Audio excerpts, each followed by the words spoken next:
Estás viendo Canal América, televisión dominicana para el mundo.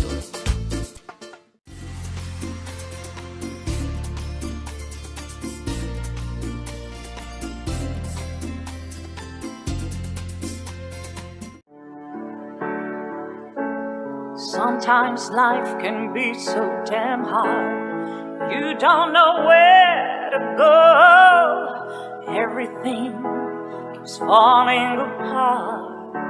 Yeah. You try to do your best, but only God knows that you've given everything you've got, but the world takes you down. You just keep moving on. Let your fears.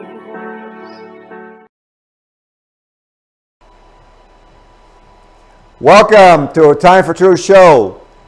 I'm your host, Dr. Bernard Fialkoff, and it's a pleasure to have you all back with us again. And today we're going to do a very special show, a show about human rights and changing cultures, justice, and entertainment. And engineer, if we put our guest up on the screen, I want to introduce our award-winning playwright and performing activist, Mr. Arnold Pinnix. There you go. There you see him up on the screen. He was born in Burlington, North Carolina, and was discovered by the Reverend Jesse Jackson as a student at A&T State in North Carolina as a comedy writer for Saturday Night Live. He then subsequently relocated to New York City in 1984, becoming the director for the Negro Ensemble Company Travel Theater and director of Garvey Studios Talent Development in Harlemwood, USA, in Harlem, and the director of Arts and Culture for the Reverend Al Sharpton's National Action Network, NAN Arts Chapters. And there you go. He's a very colorful man. There you go again. Very interesting guy. Mr. Pinnix produced Become a Peacemaker campaign in commemoration of the anniversary of the 1963 March on Washington of Martin Luther King Jr. and his I Have a Dream speech. Pinnix's play, named The Peacemaker, in honor of the founder of the Carolina Peacemaker, raise funds for the JMK Performing Activist Fund and the Stop the Racism campaign. Mr. Pinnix pays tribute to Dr. John Marshall Kilimanjaro, a former professor of speech and theater and arts and English literature at North Carolina A&T State University. He starred Pinnix in various theatrical productions during his study at the A&T Theater Department. And as a note, Dr. Kilimanjaro and his wife Vicky had attended the 1963 March on Washington of Martin Luther King Jr. Mr. Pinnix, aka A. Gregory Harris, is the CEO of Arnold Arts LLC, which provides drug prevention programs across the country. And he's headed Arnold's Army Against Drugs for over 30 plus years, making the community safe for our families and for our youth. He's producing director of Children Amateur Day at the famous Apollo Theater. He is a member of the Change Ensemble during the Saturday morning rally, and as the character Big Black Man provides the Arts and Culture Report. Mr. Pinnix starred as the Phantom of Broadway in New York City, a Garvey Studios theatrical and film release, and has been awarded the John Marshall Kilimanjaro Community Service Award, the Foundation for a Drug-Free World Hero Award, His docudrama, The Peacemaker, based on the life of Mr. King, is the winner of the Lorraine Hansberry Award.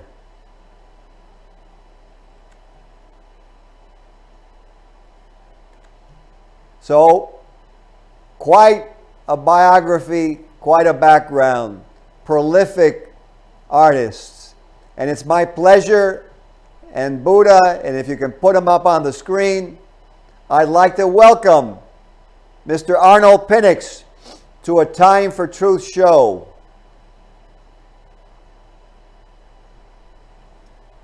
Welcome. Thank you for having me. My goodness, I'm overwhelmed by hearing all that stuff. Well, those are all your accomplishments, and when I read them, I said, this man is prolific, and he's headed, forget about Mars, he's already out of the solar system. It seems so, but you know, when you're doing what you love, then it seems like a labor of love and not a labor at all. It's just something that when you find your purpose in life, you definitely realize that is you have to do. So when you find your purpose, it's about, you know, right now I am at the National Action Network's House of Justice, and we have a rally with young people every Monday night. So I am in one of the offices trying to not be so loud, but this was so important for me. But at the same time, I'm always in the grassroots of working with our young people. Well, you know, that's a beautiful thing, because without them, there's no future.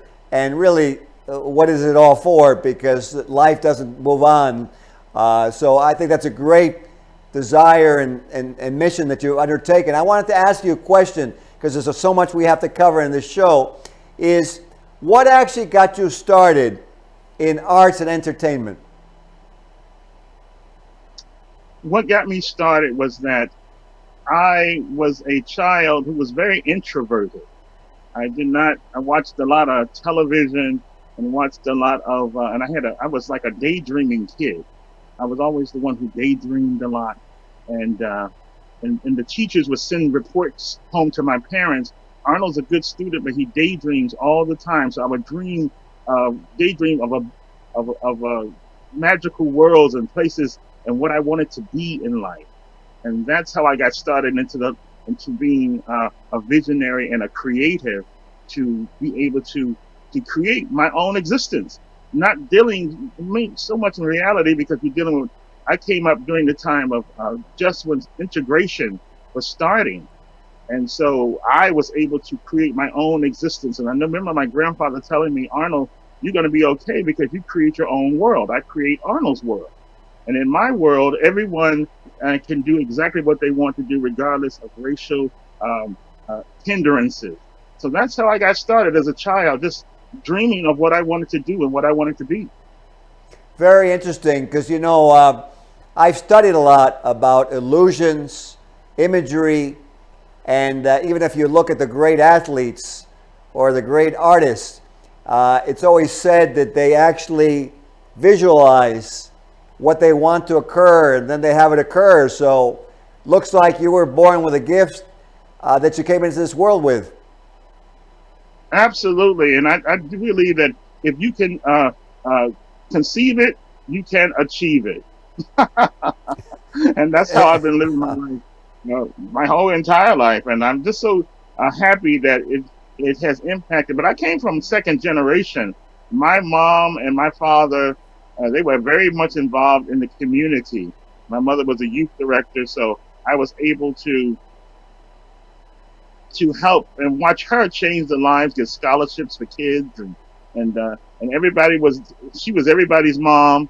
And my father was a hard worker, and he created his own businesses and things. So I came into the world with an extended family that said that you don't have to work for anyone. You can create your own existence. And that's exactly what I've done in my life. I can see that from having reviewed your CV and all of what you've done. I was going to ask you, what was it like to meet the Reverend Jackson?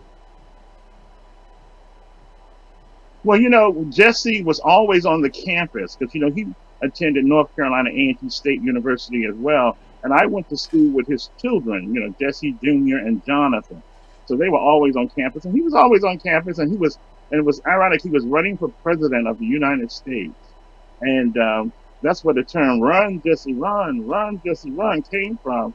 So I'll never forget, I had created a comedy troupe called the Comedy Construction Company, in which people were comedians. I'm trying to get this thing right. Where we had a troupe of construction workers, right? And they would tell jokes. So I created a comedy troupe, and it became world renowned. It became world famous, and well, not world famous, state famous. Because in North Carolina, we were known for how could I say, bars and basketball. You know, Duke University and Carolina, and there was, Sure. and we all gather in front of the television and watch Eddie Murphy do his jokes. Okay, and so I decided to create a comedy troupe that would be able to parallel that.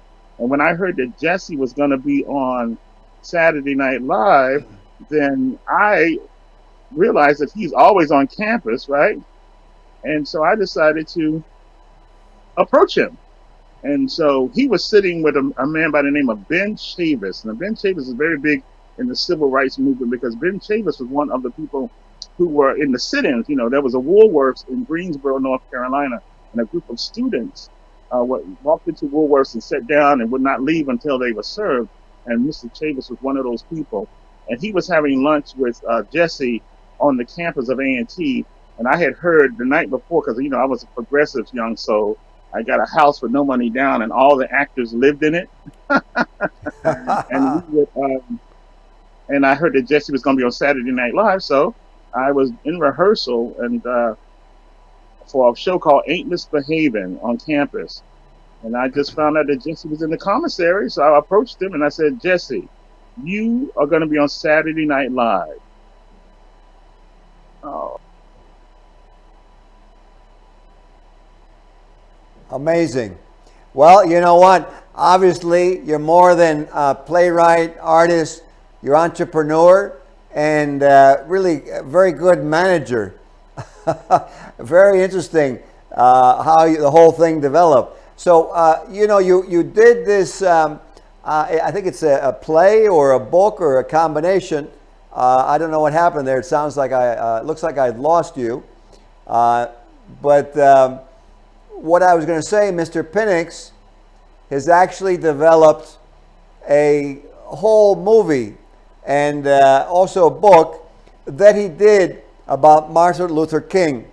And it is called Peacemaker, as we had shown in the initial videos and the initial photos introducing him. This Friday, actually Thursday night, Mr. Pinnix is having a production on 227 West 46th Street in Manhattan. And he's actually has a play that he put together about Broadway.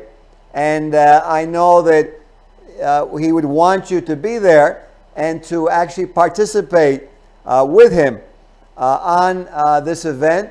And so you are all invited to actually see him and to actually also meet Reverend Sharpton, I think, is going to be there. And there's a number of other important celebrities, opinion leaders. They're going to be there. By all means, you're welcome to come. And if you would like a little more information, you can actually do email to fdfwamericas@gmail.com. That's fdfwamericas@gmail.com. Mr. Pinnix is quite a anti-drug advocate. And as he said, he heads Arnold's Army that he's done for over 30 years, which is really how I came to know him, through the Foundation for a Drug-Free World. Because what was happening is he's done events throughout the area of New York. And, you know, I saw the tremendous amount of intention and desire he has to make our community and our youth safe from drugs. And so we had awarded him that night with the Drug Free World Heroes Award. He and I were talking before, and it's part of why we're having this event on Thursday, this Thursday evening, February the 4th, at 7 p.m. at 227 West 46th Street, because this past year, unfortunately, about 100,000 Americans have passed away from drug addiction. It's a horrific statistic, and Mr. Pinnix and I were looking at, well, what can we do? And so we came up with this show, this idea, to entertain. Because why does a person turn to drugs in the first place? Because they're stressed. There's a problem they don't have. And here he's back on the screen. Can you hear me? I can hear you. My phone camera went out on me, so I plugged it up in the wall. No problem. You know what? There's a saying that when something is very, very good, you can expect to have all kinds of trouble. So I was telling the audience, about our show, February the 4th, and you know, yes. The title of it is, again, tell me the title. It's Say It Loud, and Say It Loud is a James Brown tribute, and it's a podcast review, and it gets the messages of the music out to the young people, because James Brown was very aggressive as far as his work and what he did in the music industry, but he had a problem with drugs, you know. Yes. And so the play deals with his redemption and being able to get to just out to his music so he can be redeemed. And we discussed his drug habit in an interview with a very prestigious person who's going to be discussing the arts and drug abuse and the use of drugs, because a lot of our singers, especially African American singers like Billie Holiday, Whitney Houston, and to name a few, and even James Brown, had problems with substance abuse. And I realized that as a performer and head of Arnold's Army Against Drugs, when I first got to New York from working on Saturday Night Live, I noticed that a lot of the entertainers were on drugs then, and something kept me from not doing that. So I don't have a story that I was strung out on something and then I saw the light, as they say. I never used drugs, and so I will get my camera right. I was able to tell the young people and not to do drugs. And people would complain when I would travel as Arnold, the drug-free recruiter, and recruit kids into the Army Against Drugs. They said, "Well, how can you tell people not to use drugs? You don't even know anything about drugs. You haven't even used drugs." I said, "My point exactly. I can tell kids how to be drug-free kids because I was a drug-free kid." Okay? Absolutely. You know what's so important? There's a statistic that we can actually mention on the show here, which is appropriate, is that if we educate kids and they actually don't go on drugs or try drugs before they're 21 years of age, the statistic is about 1 or 2% that will ever use a drug the rest of their lifetime. Amazing statistic and proof of what you're saying, that if you keep them off of it, they're pretty much safe the rest of their lives. Absolutely. And you know, I created a show called Children's Amateur Day at the Apollo, and it was a drug prevention program, and the children would come once a month to see the show, and years happened in which the kids or the parents grew up, and the children, so you know you made an impact. So when they see you, and you don't even recognize them, but they have little kids and they do the drug-free salute. That's both hands, like drug-free. When you see the drug dealer, stay away. See the drug dealer, stay away. And that's what I taught the young people for over 30 years, Ben. I'm dating myself because I'm only 39. You are a child prodigy. Listen, if Jack Benny can do it, I can too. And why not? You know what?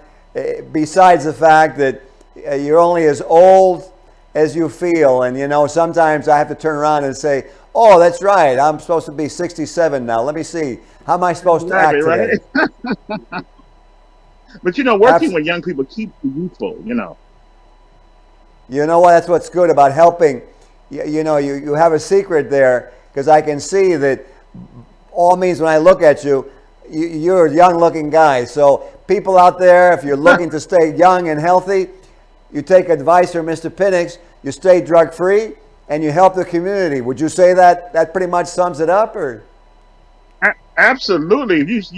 You know, I see people who are in my peers, and they look a certain way, and I'm like, oh my God, because that's the effect of drug abuse, alcohol and drug abuse, and smoking, and all those things that, you know, I'm not saying I'm better than anyone. I just made a choice not to do those things.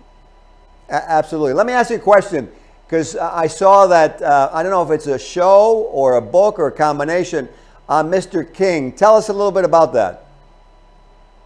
Well, each play about Dr. King, because I realized that it was going to be a national holiday named for him. So as a writer, intern writer at the Negro Ensemble Company, I decided to write a play about the life of Dr. King. So, you know, I worked at NBC. Okay, the story is I came to New York with Jesse. I got a job in the NBC mailroom, okay? And I was able to take my vacation and write a play, because during that time, Coretta Scott King was putting together a campaign to have a national holiday named after her husband. Right. So I said, oh, I'm an unknown actor. That would be a wonderful gift if I could write a play about it. So I took my vacation from NBC, and it was a 7-floor walk-up bin on the Lower East Side between A and B. And I would walk up. I tell you, I lost weight. Believe me. And I would every day read this novel, and I would put together scenes after I've read the certain chapters. So I wrote the play called The Peacemaker, because he was a public man, he was a private man, but he was a peacemaker. But I wanted everybody to know the man. And because since he was a man with flaws, he wasn't perfect, you too can make a difference and make an impact on society. Now, he's the only non-sitting president that has a monument named after him and erected to him, and with a national holiday.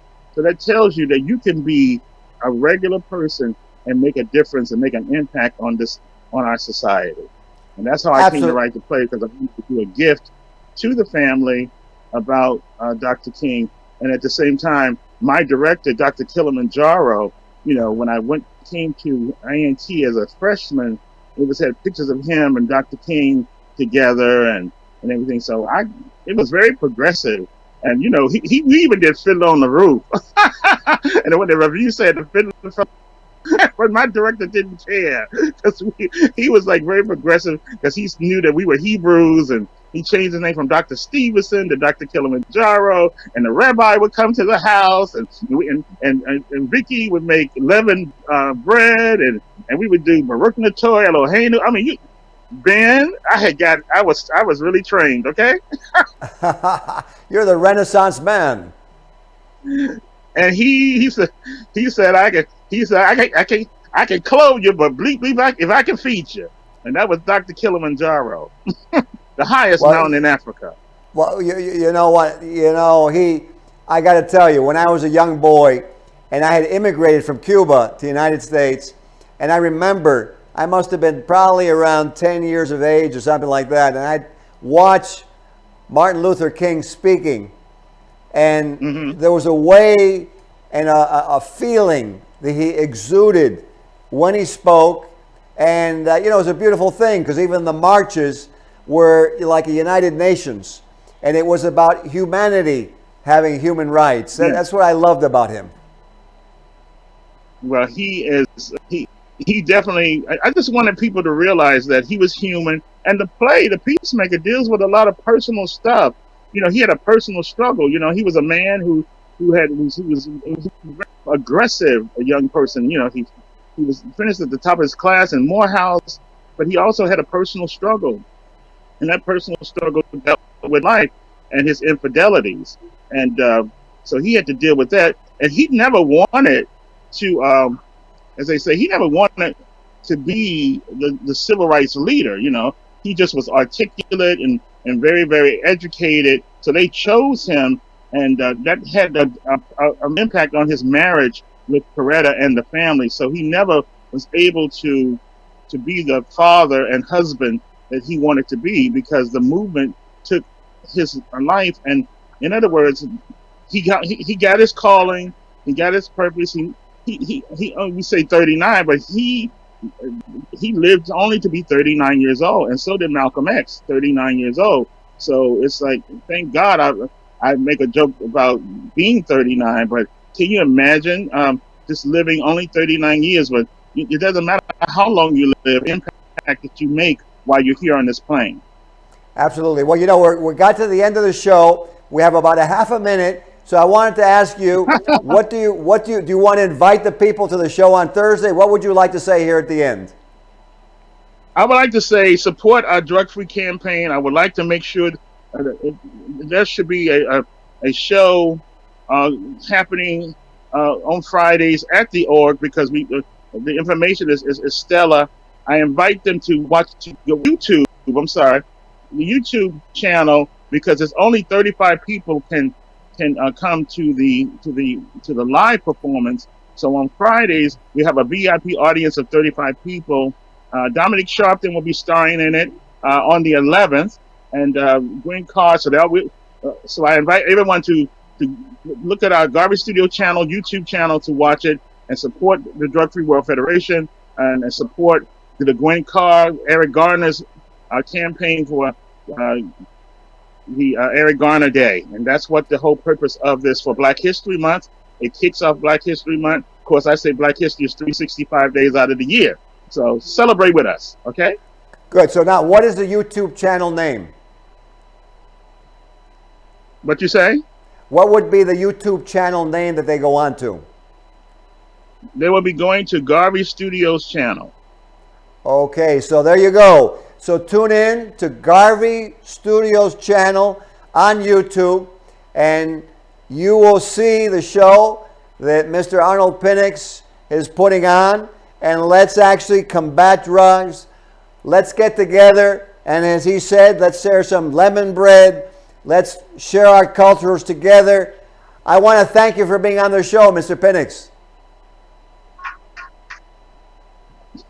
It's all about the show is about coming together and unifying. Thank you for being on our show, and for all of you watching, you're invited to see the show. You're quite welcome, and you can watch it on YouTube. And thank you for tuning in, and we will see you on our next episode of A Time for Truth show. Thank you. Sometimes life can be so damn hard. You don't know where to go. Everything keeps falling apart. Yeah. You try to do your best, but only God knows that you've given everything you've got. But the world takes you down. You just keep moving on. Let your feet